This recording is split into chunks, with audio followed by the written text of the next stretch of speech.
Welcome to Bebop Talks Cancer, the podcast where we explore the intersection of cancer, creativity, community, and very open format, very here to learn, educate myself, educate anyone watching the video, and form relationships within the cancer community beyond just, I've got my story, you've got your story, but I'd love to learn. So today we have a very special guest, someone who has dedicated their life to empowering cancer patients through storytelling and advocacy.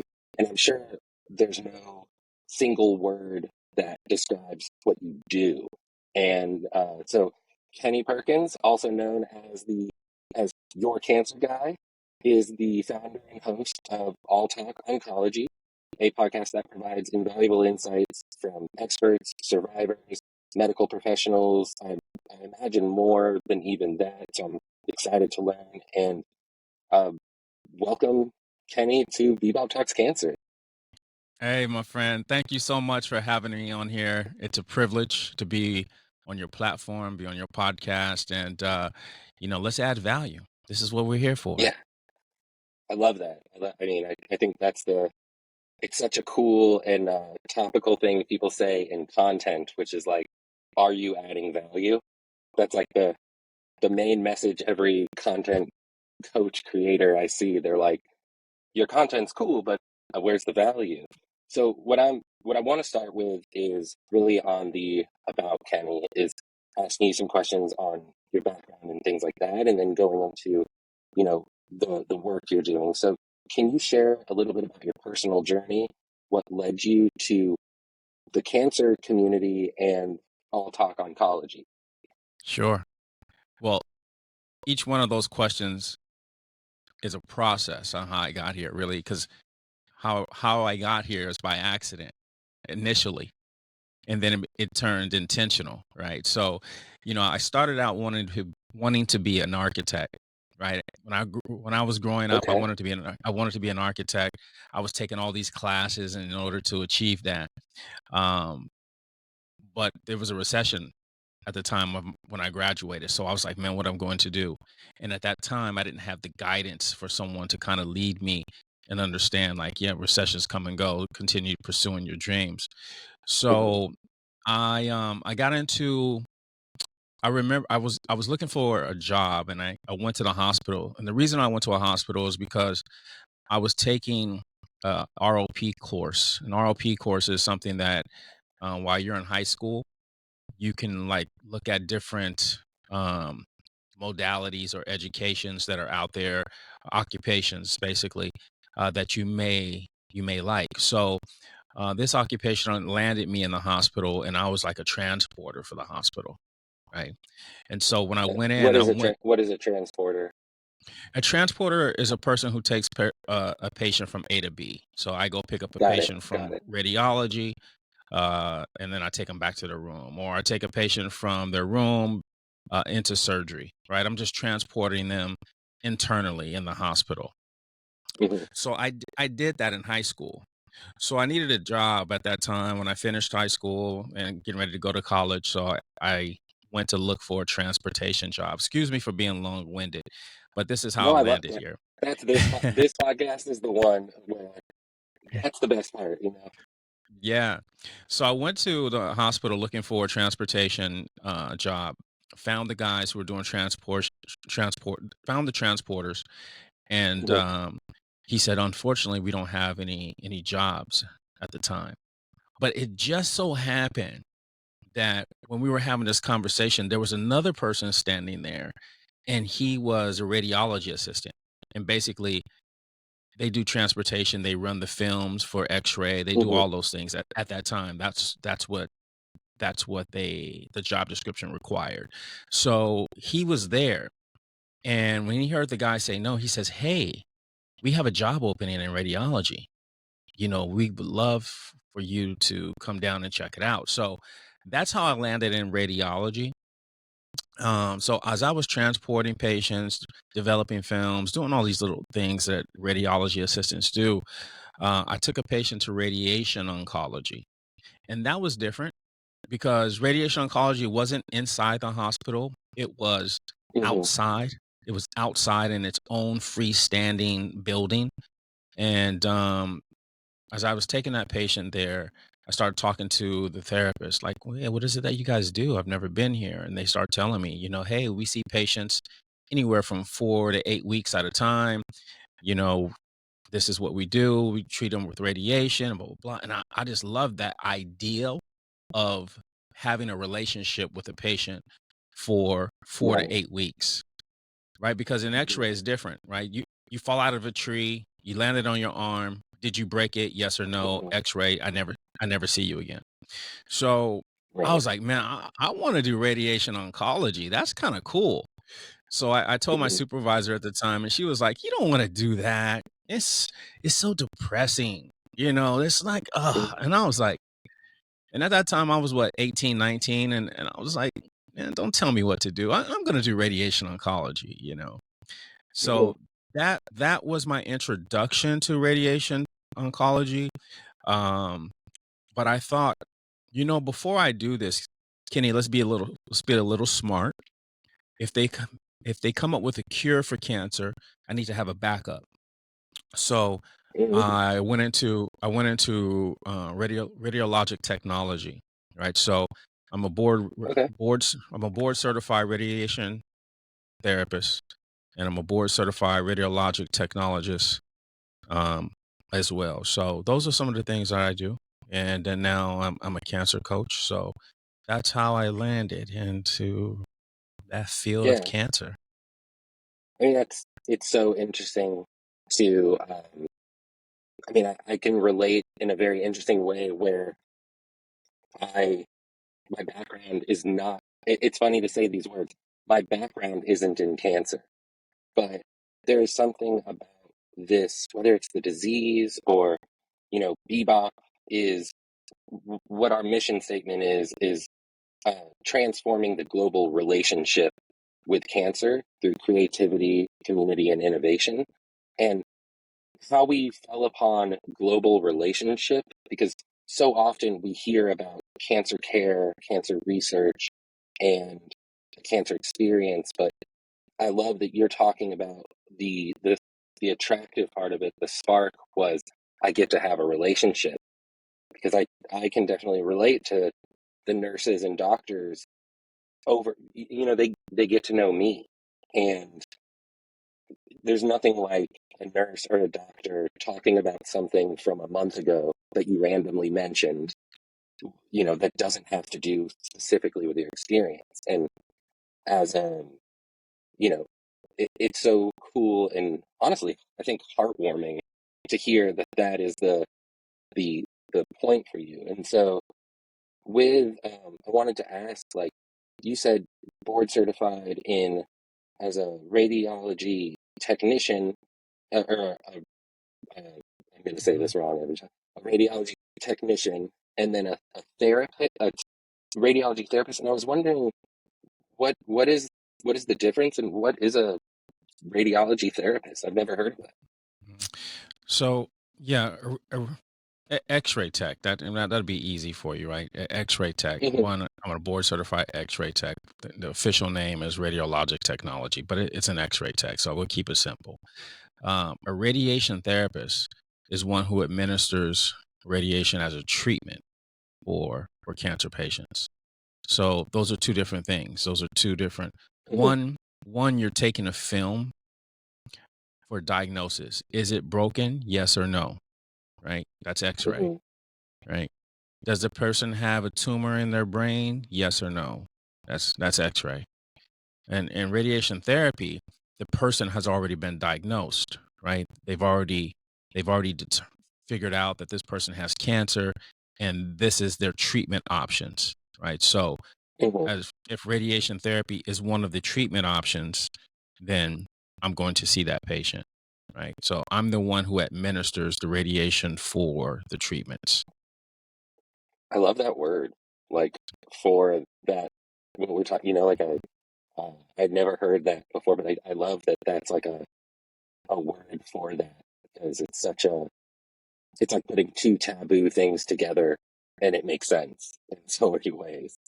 So I've got to ask your, before we get into like All Talk Oncology specifically, as you know, this what you do, the um how do I say this? Like you yourself, that was you haven't had cancer for yourself, correct? For you haven't had a cancer No, diagnosis. never, Was there never had any a kind cancer. of connection in your like friends or family that like was there any pre to the office that you had a cancer experience in some way?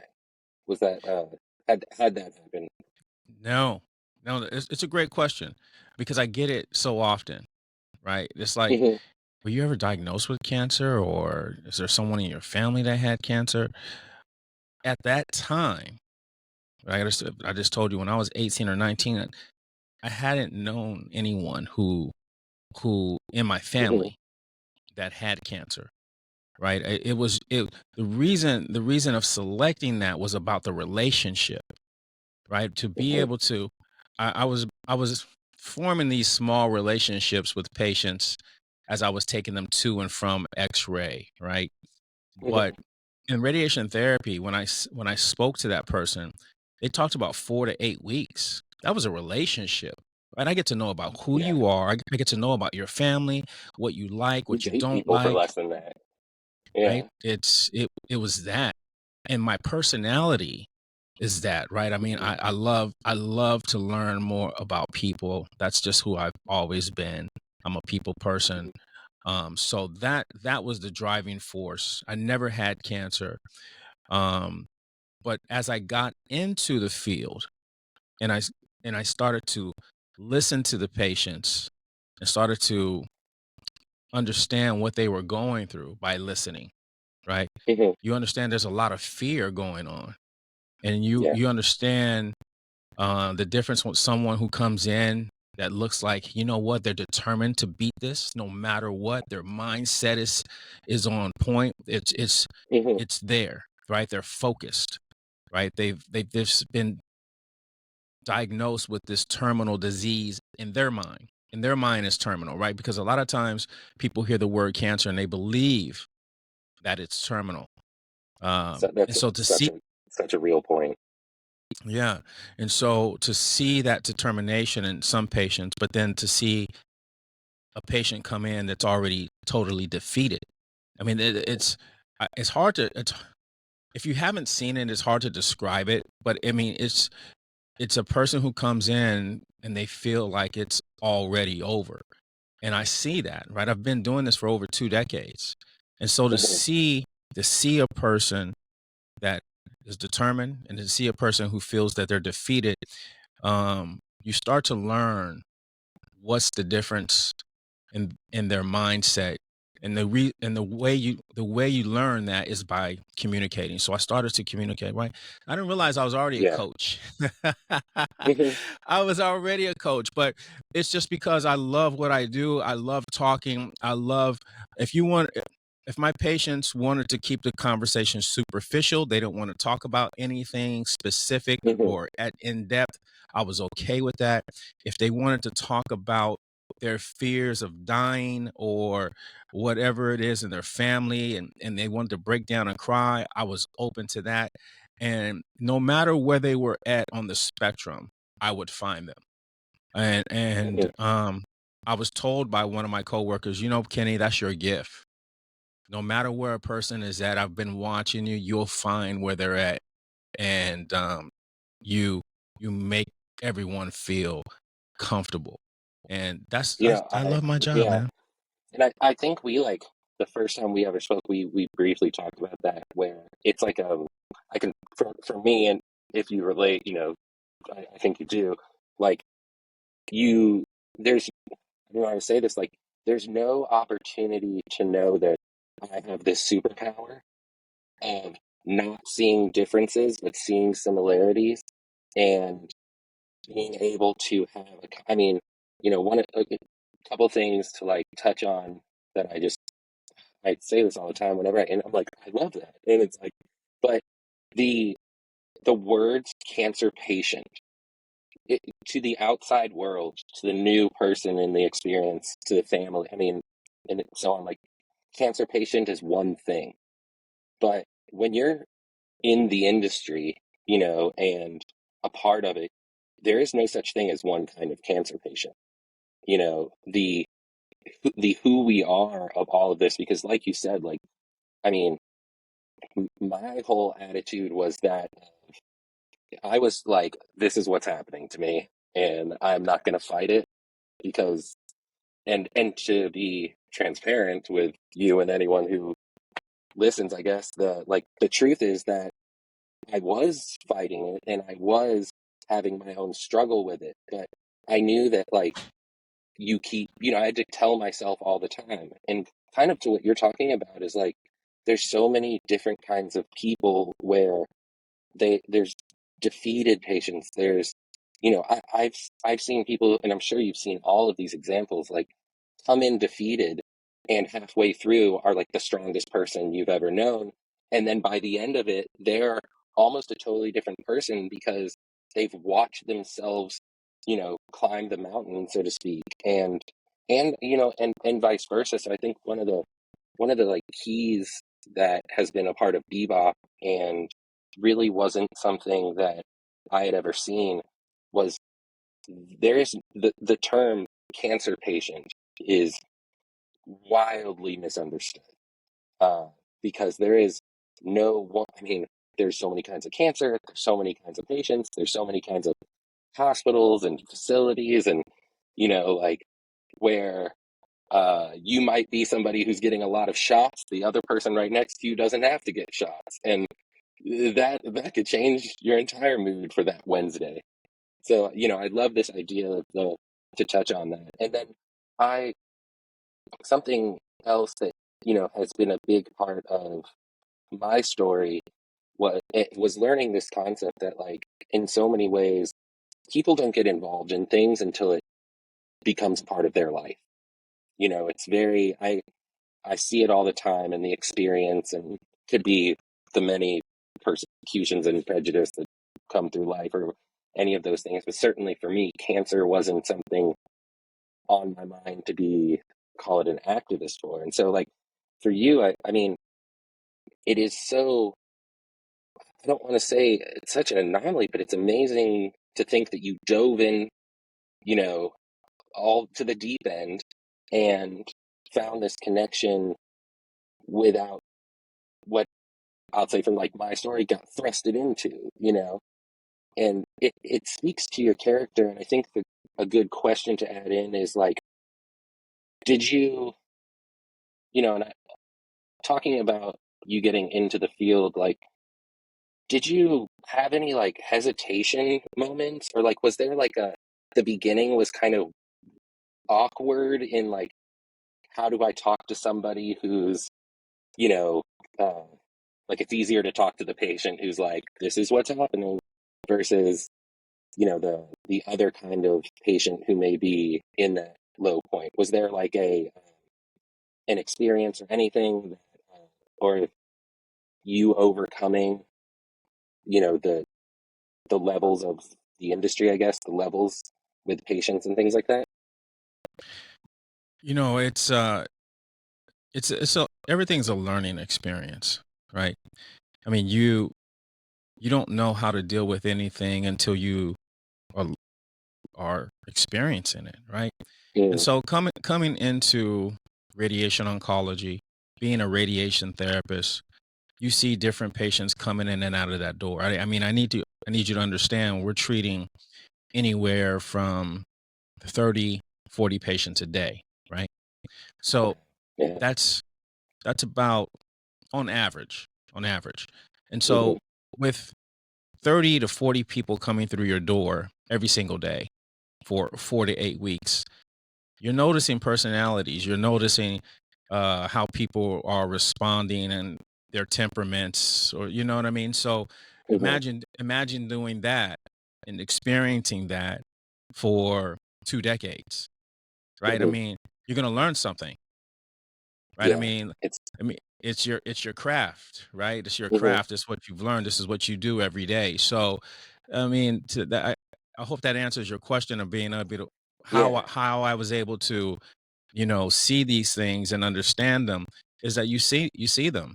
And so you see Mhm. people who come in and they are optimistic, and then you see people who come in and they look defeated. But you know, the most beautiful thing is you don't know when your time is. You don't Mhm. know, sometimes you don't know much about cancer, right? I mean, people who get catapulted, I use that word. People get Mhm. catapulted to the front of the line of dealing with life and like, oh my God, am I going to die with this? What's going on? This cancer. I don't know much about cancer. I mean, I knew someone with cancer, or I've seen someone on TV with cancer, and this is the Yeah. portrayal of cancer. And oh my God, you know what I mean? So there's just so many misconceptions about it going Mhm. into. And so to see a transformation, like you just talked about, where Right. maybe someone comes in defeated, but then later they come like, okay, I can do this. It's like Mhm. it's it's different, right? And then having the staffing around you, um, it matters. Who's on staff with you, right? Mhm. Who's on that medical team that's dealing with you? It matters. And Mhm. I think it's a difference maker. And Mhm. so I hope that answered the question. Yeah, totally. I mean, one of the things that I want to do with this podcast and like Bebop content is try and do deeper dives into worlds that the general public and even to the cancer patient doesn't really see. And I think so much of that is like what you just said about the staff. And I mean, the experience of the doctor, the nurse, is not always the cancer patient story that we hear in, the news or celebrities and things like that. My experience with hospitals was probably watching House. So, but your story, when I asked that question, I was like thinking about every new character on ER or House who's going to be the doc. Like, they always do the thing where they all of a sudden, like, we need you to step up and do this thing on your first day, right? Or, it's you, the doctor. So, I think it's really cool to get that perspective because I don't hear a lot about it, but I'm also like just getting into learning more. And I love this idea of the relationship between the patient and the medical staff that works with them. I think it's so crucial and core. I can tell you that I was blown away by the dedication of the nurses because, I mean, in those hospital rooms, there is so many beeps. There's nothing like the beeps in the Mm. room. Like, so I have my own job there, but to kind of segue into, you know, all talk oncology because I want you to. It's definitely, from what I understand, like it's the thing that has gotten you, sustained you almost, and given you like a lot of um, it. The note that I wrote from like looking at everything is like it seems to have had a new level of impact. And of course, that's before I knew your story. But like, how has if you could introduce what all talk oncology is, and then how has it impacted you doing that work? How has it impacted you in going to you're getting personal with so many people in another way, And so I was interested to know that because I think it's very much the direction that I'm going into is talking to so many people, and I can only imagine the the levels that you reach in that. Yeah. Well, let's talk about it. I mean, Mhm. what was your diagnosis? Stage 4 Hodgkin's lymphoma. Okay. Right. So when you hear a person talking to you about stage 4, I mean, for me, stage 4 is, I mean, it's progressed quite a bit, right? Mhm. Right. So you've gone there, you've known the doctors are talking to you about the things you need to do, the types of treatments, whether that be chemo and radiation, right? Mhm. So you talking to you, I'm going to feel out how you're feeling. What's going on? Like, where's your mind at? Like, the things that are keeping you up at night. Let's talk about it. So this was how I always approached just being a therapist. I left that door open, and when I asked you, "Hey, how you doing today?" It wasn't just like a, "Hey, how you doing today?" And and it's just, Yeah. it wasn't that. You're gonna feel that.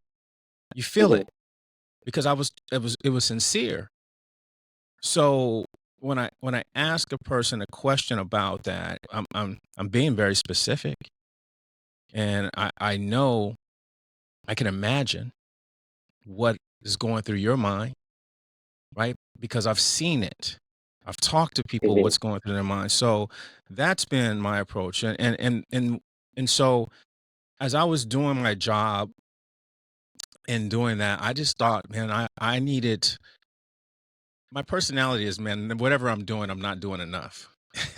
Yeah, yeah, you yeah. know, I that's mean, just, I can see it. I can see that from the work. Yeah. yeah, that's me, right? I'm a visionary. That's another gift I have. I'm just like, um, but I feel like I'm not doing enough. So I had mentioned to one of the physicians, hey, wouldn't it be cool if there was like a show where you could talk about cancer and it'd be everything on there, and then she was like, what, like the Oprah of cancer? Like, what are you gonna do to be Hmm. the Oprah of cancer? And it was like in a very sarcastic way, but I laughed with her, but I was like, Hmm. yeah, kinda. You know what I Oh mean? yeah. And so to be that, Hmm. what does that mean? You know what I mean? I knew everything evolves. I mean, I didn't have all the Hmm. answers in the first trial, in the first attempt, but it evolved, right? And Hmm. so the what evolved and why I started this is because I was watching what patients were going through. I was seeing how they would come in, and the thing that was missing, there was no outlet for them to talk about these things or a place that they can go. So that's what Right. prompted me to do this. And that's where All Talk Oncology developed, and Hmm. that's where it evolved. And here we are 5 years later. Hmm. We're coming up on our fifth Yeah. year, right? Amazing. And we have programs for patients. We're doing coaching for cancer patients. I wrote a Hmm. book. It's on Amazon. For cancer patients, the 5 stages of winning with a cancer diagnosis. So, That's the there's title. just, yeah, five Just so we stages of make sure winning. everybody knows. Yeah. Yeah. Uh, I was wondering, this is how do I say it? It's like so often when I think about like NPR or these things, and you can tell they sort of are getting somewhere with their questions. And I'm watching YouTube and other people's podcasts, and I'm like, they're really focused on getting somewhere. But I love sort of with cancer, it's almost like we start at the end with the conversation. We Mm, start with, I have this is where I am today, is kind of where we begin, and then we get. I think that's why the therapy word is so on point. And I'm I wanted to know, and I want to get into this term of cancer coach in a second, but to kind of not jump too far from all talk, like when you speak to medical professionals and then patients, you know, are those two different conversations? Is one more focused on, um, innovations in medicine and things like that, and the other is more emotion based and things like that? I mean, how do you, considering that it's like a Venn diagram of two different jobs with the middle of the cancer experience, do you see a major difference in that? with with those who are healthcare professionals, or with those Yeah, that are like are patients. with I guess what I'm asking is, when we look at the cancer industry as a whole and we think about all the different types of people who play a role in it, um, when you have conversations, because I think it's such an interesting part of what you've accomplished is having conversations with so many people. Do you notice major differences in the way a patient major differences or similarities in the way that a patient and a professional talk about cancer or even communicate with you, on where one might be more personal, one might be more professional, or I don't know. I mean, it's very open-ended and question and not exactly specific enough, probably, but I find it fascinating how much you have communicated with this industry.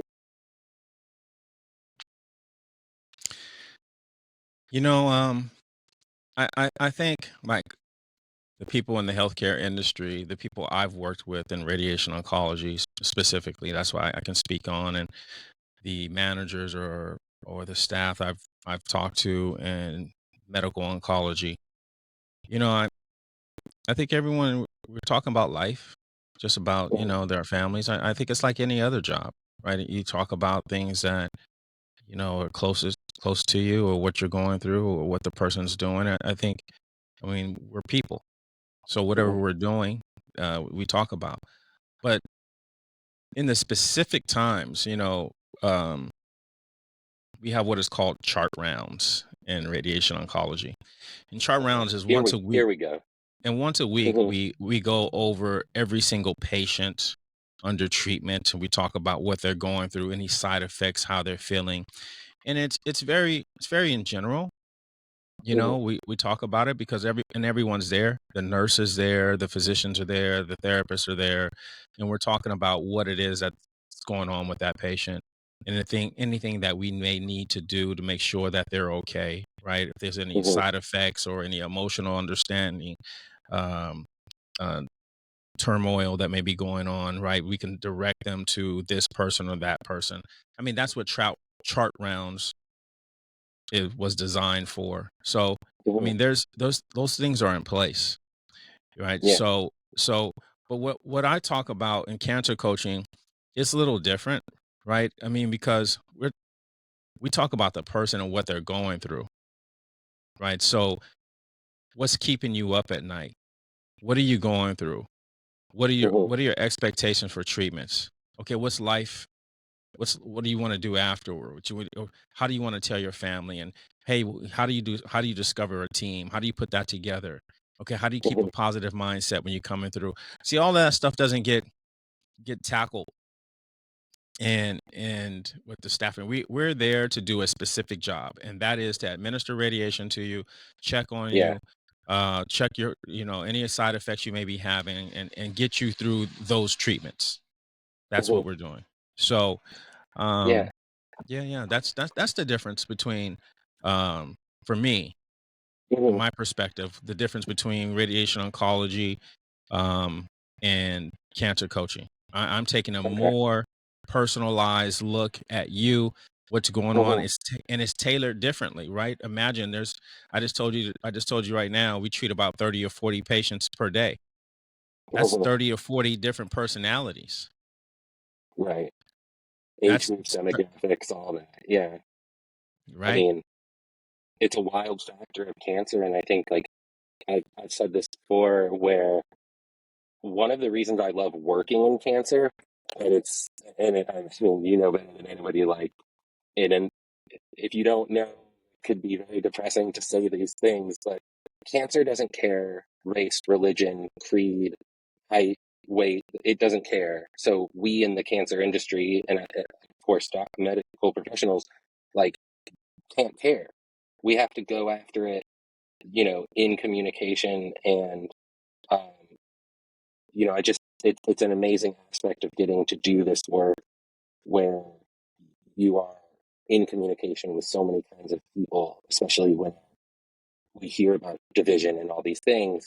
But then when you're in the cancer community, you're kind of like, I see it. I see everybody together here. And it in some ways, like, it is a beautiful thing. I want to touch on something that is, maybe it's taboo to talk about, but I don't think we could have a better person to talk about. Okay, the cancer coach, right? Like, if I could be on Instagram or YouTube, and how many uh, gurus with Lamborghinis there are who say, I can make you this in 20 minutes. And the cancer coach, I see that all the time. But I don't, and this is me is like I'll represent the doubters.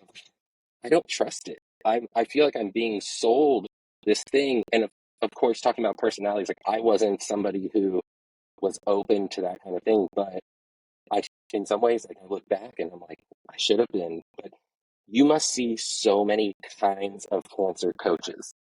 You know, before I guess before like you talked about what it is, but like as a buzzword conversation, like is there a fake cancer coach industry or less legitimate? Man, and there's so many, there's so much on the internet. There's Hmm. so much on social media. So, I mean, there's fake people in the world and there's genuine people in the world. So that Hmm. let's just say that. I mean, so but I'm gonna give you my experience. That's the only I can tell you about. You Yeah. know, you know, I want to pause and say what you just said. Man, I don't trust it. Right? Hmm. I see so many cancer coaches or cancer whatever gurus or this or that. I don't trust, and that's because of there's there's good and bad people out here, right? And there's Hmm. people who want to take advantage of people because that's just that's their character. And Hmm. so it doesn't matter what industry you're in, it's people's character, right? So Hmm. for me, I told you my background.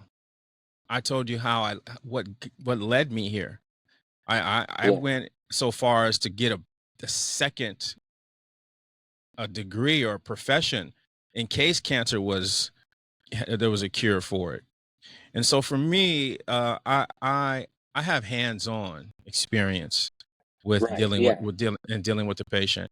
And your question is valid, right? I mean, and so and that goes for anyone, that may have a skeptical eye.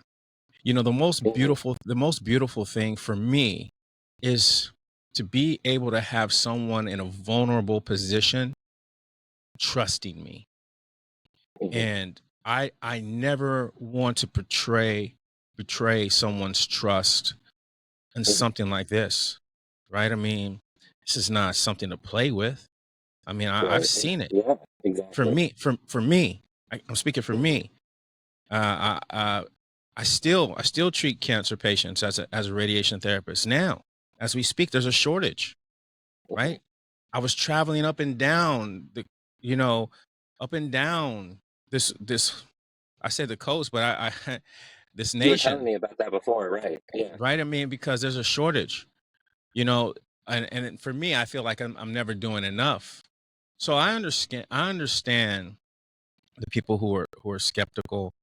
But when you're in a vulnerable position, you're gonna need to trust someone. And Yeah. I hope me, Kenny Perkins, aka your cancer guy, that you feel like I'm someone who is trustworthy and that Hmm. and the things that I put out for you and benefit is trustworthy and that's beneficial and that can create value.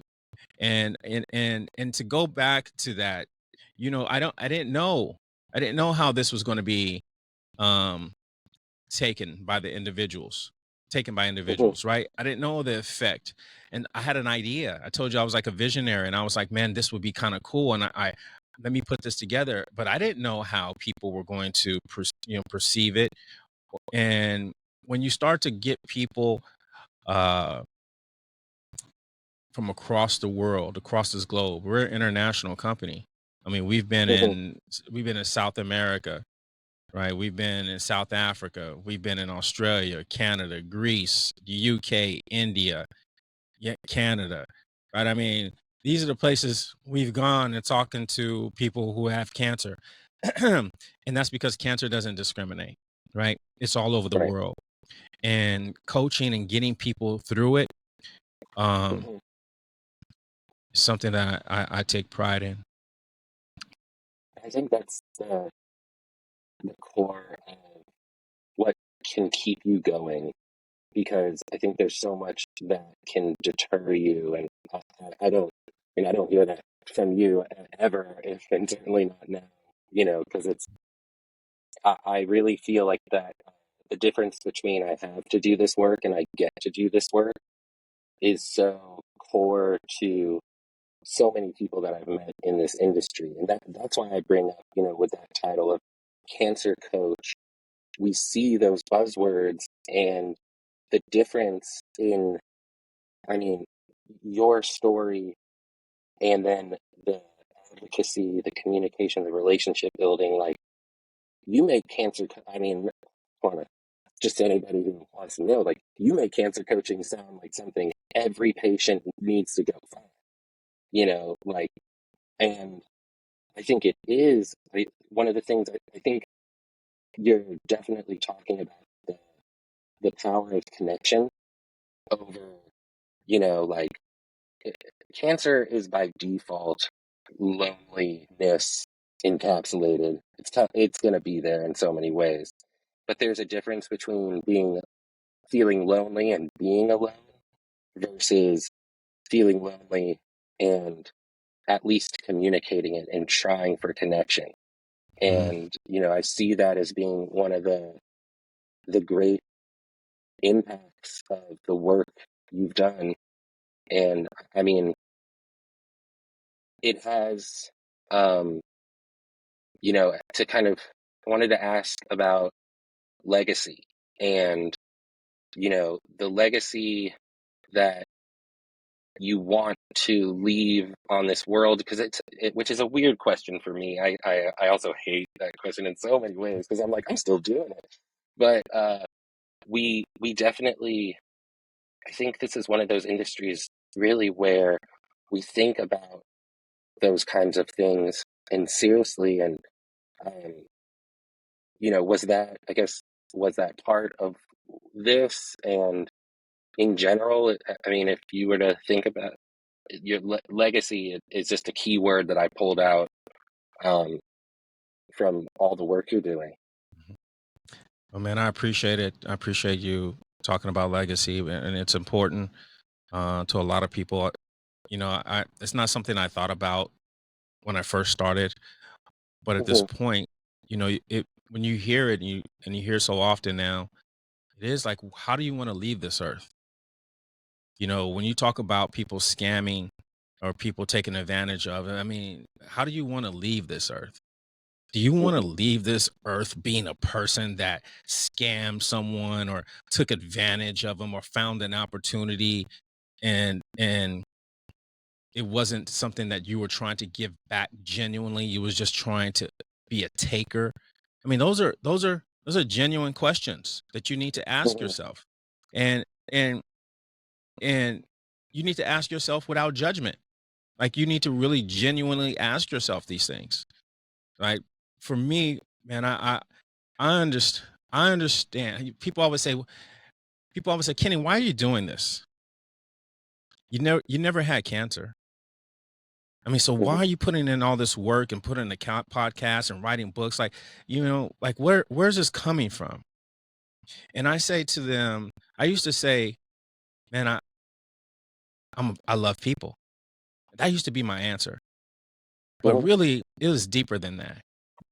When you get diagnosed with cancer, you mentioned, man, you feel alone. You feel like, man, you're isolated and, oh my God, how's this happening to me? And you know what? That feeling, I understand what it's like to be counted out. mhm, I had to dig for that. You feeling you're being counted out and that, man, this disease is life threatening and I may not make it. And so a lot of things go through your head, right? And a lot of times when I was in a place where I felt counted out, I start to question, is there any good people in this world? How can I feel so alone here? Like, man, I haven't found the support that I'm looking for. Everyone seems to be like this or everyone seems to be like that. Right. And so that mhm, feeling I can identify with as a human being. Right. And so mhm, to come in here and talk to you about coaching, if, like I said earlier, for you to for you to come to me in your most vulnerable position and then me cherishing that and holding that space for you and knowing that I'm not going to take advantage of it, and I'm going to nourish that. And I want to be a light to get you through that, because I know what it's like to be in darkness with no light. Mm-hmm. That's for me. That's a drive for me. And then being able to connect with someone who is feeling a certain way, and then me saying, no, man, no, hey, I got you. You know what I Mm-hmm. mean? Take my hand. See, these are the feelings that you're feeling. Listening to you. You said you're feeling like this. Okay. What I want you to do is this. I need you to trust the process. Trust the process. Mm. And we're doing this. And then when you get to that light, then you realize, my goodness, man, this guy was genuine, and he got me through that. And he didn't take Right. advantage of me. And there is true people in this world. Like, that stuff gets me emotional, man. Like, that's Yeah, my yeah, thing. yeah. No, I That's mean, that's my thing, man. yes.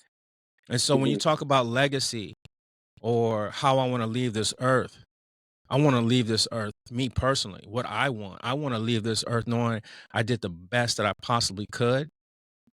Mm-hmm. And when I failed at certain things, that I tried to get better at it. Right. Right. I tried to fix it. I just didn't be like, that's just who I am. No, man, I wanted to be better. Right. Because by me being better, then I can help you be better. Right. Mm-hmm. So if that's what you want to say legacy is, then Yeah. that's the kind of place, that's the kind of person um, that I want to be in to this I world. mean, yeah, it's like, uh, it's funny when doing podcasts and things like this, like we pull from our own experiences, and like what you were saying, like it's emotion. Like I'm gonna get them. You know, that is. I reached a point in, I diagnosed in 2020, um, late 21 remission, but then you're sort of in it deeply for the next couple years in your as a patient. And one of the things as I was doing Bebop was, and I know you know, Michael Kramer, I I believe from a previous interview, and he and I were on the phone, and he's a I don't even know how to say that. He's a cancer survivor in so many ways, and we were on the phone, and I was telling him, like, I'm kind of losing um, gas in the tank. I'm not sure where I play a role in this anymore, because I'm not a patient, and I'm growing, my hair is coming back a little bit, and I'm starting to, it's when cancer is such this thing, and I gotta imagine this is something you see so much, where it's like it's a stop in time. I had a little life plan that I was like motivated towards. I had that experience, and until it's, when it was over, I was like, oh God, I gotta like dating could be a thing, right? And like all these things that like are part of life. And I was on the phone, and he was like, it's good work. And I was, and part of the thing that I have taken on is the best form of selfishness is the feeling I get when I'm of service. Like I I really do, helping somebody else or doing this kind of work fills me up with something that isn't in my nature as much, but it's so real, it's so emotional, I can feel it. And it's definitely a deeper, and I feel like that sounds like it is the core foundation level that you build on, where this is at the end of the day, this is a Kenny Perkins mission. Mhm. And it happens, the way it takes shape is the All Talk Oncology, is the radiation therapy, the cancer coach. Like that's how Kenny Perkins' internal mission, purpose, and vision statement take its shape. And at least that's how it sounds to me. And you spoke about it earlier, the authenticity of that into cancer coaching, because because like you said, like there's so many it can get saturated. I know that we are we've definitely been talking for a while long. I realize Bebop Talks Cancer is really like two people. I totally see it as two people hanging out talking about cancer more than Yeah. it just happens to be recorded. Um, so I wanted to, and certainly if you have a time stop, um, you you definitely let me know, and we can certainly wrap soon. But I wanted to, and I'll say this. I will cut some of this out if it's not what you want to talk about. But we briefly spoke about this on the phone when we first met, and if it's okay, and I should have brought this up before the interview, but it, I was wondering if we could talk about the Black experience in cancer.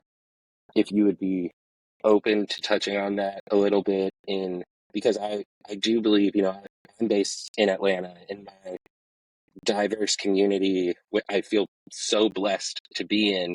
And it is a topic that comes up a lot for me in Bebop, where I feel a responsibility as we make content to talk about some of these experiential issues or challenges that I, you know, almost can't face with the same eyes and things like that. And with your experience on the medical side as well as the personal side, if you're comfortable talking about it, because we totally don't have to, also, like, um, you know, is there, do you see, I'm trying to think of the best way to ask about it, but do you see a need in that community? And certainly, like, can't, I think we spoke about this before, like, there's not a lot of guys in cancer, there's not a ton of uh, guys, as I don't know how to say it, but basically, is there anything that you see in that experience and um, in your identity as well to that, in connection to that community, that is something that needs to be talked about? I'm certainly, I know there are, but is there something in that and I can get more specific if need be, but an open-ended style question: is there something you see in that community, that and in the medical professional connection and relationship, that would be something that is like, kind of where I'm going with this, in the sense um, that rises to the top for you, let's say? Well, one of the things in the African American community, you know, there's not a lot of focus. There needs to be a little bit more focus on that, especially with the health, and there's a lot of things that have happened in the past when it comes to medical in the Black community that sometimes causes some skepticism, right? Um, I mean, there's things that when you wanted to try out different drugs and things like that, they were injecting Black people, right? So when you think about that, I mean, do you want to go to a doctor? Are they really taking care of me? Right? It goes into a trust thing, but then also Mhm, education, right? It also is education, the understanding how often are you checking your breasts? Is that information being given in the African American community? It's important, right? I mean, being mhm. able to check once a month and how you check that, and being able to talk to your kids and your physician about it, and being able to relay that. Right, those things are important. Uh, Prostates, getting your prostate checked. I mean, if you want to joke about it. Hey, no one's gonna stick a finger up my, you know what I mean? No, But no, I get right, it. I get it. but Yeah, but yeah. these things are important, especially in the Black Hmm. community, right? Because we have a higher percentage of getting prostate cancer.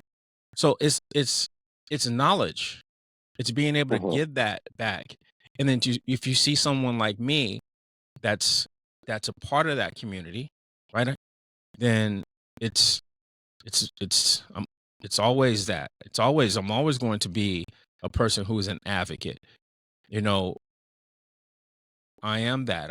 I can help service the African American community 100%, right? I Hmm. mean, there needs to be education about it and taking a lot of fear out of it. But it's in all communities as well, right? I mean, I'm going to always say that a lot of times minority communities get left behind in the educational portion of it, or what they need to do.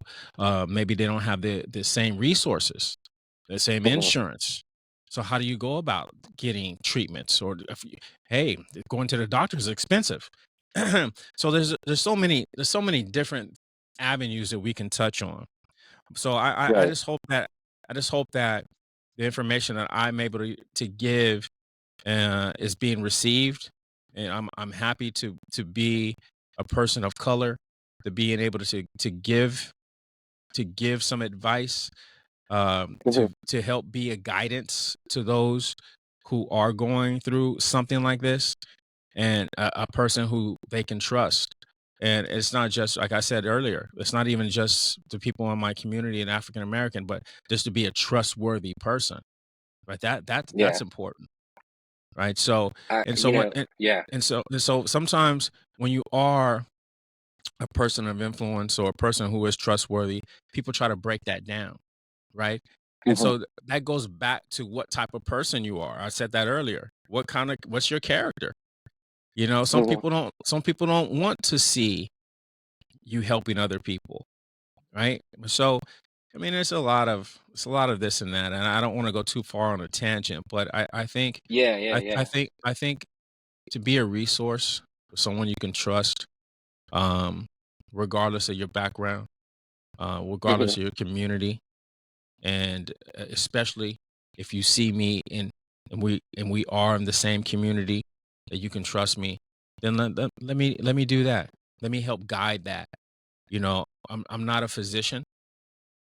I'm going Hmm. to always tell you to ask your physician.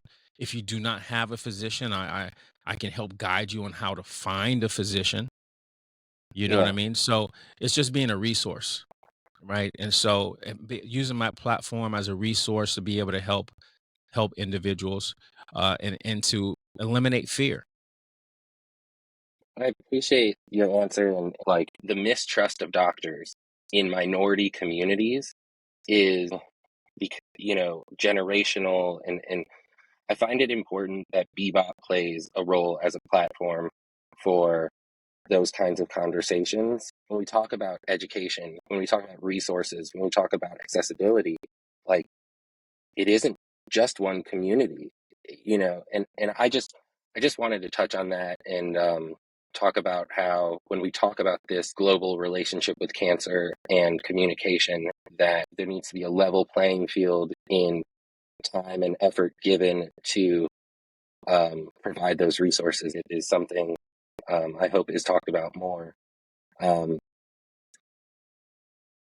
All Talk Oncology is not just a podcast, and I really get that now. I really understand the depths of where you are, where you've been, where you're going, and um, the experience, strength, and the hope that you give, not just as an individual, but in the work and the resources people can go get. So thank you, Kenny. Thank you so much. Um, I am grateful, and check out alltalkoncology.com. There's so much there. Kenny, this has been an incredible conversation. It's just amazing. Don't forget to subscribe to Bebop Talks Cancer. We're here to create and connect and change the conversation and transform the conversation around cancer on this podcast and the further work that we plan to do with Bebop. And don't forget to subscribe to All Talk Oncology and anything that they're doing. Share, like, comment, engage, reach out, and help find opportunities for a community you might know you already have. So thank you so much, and we'll see you next episode.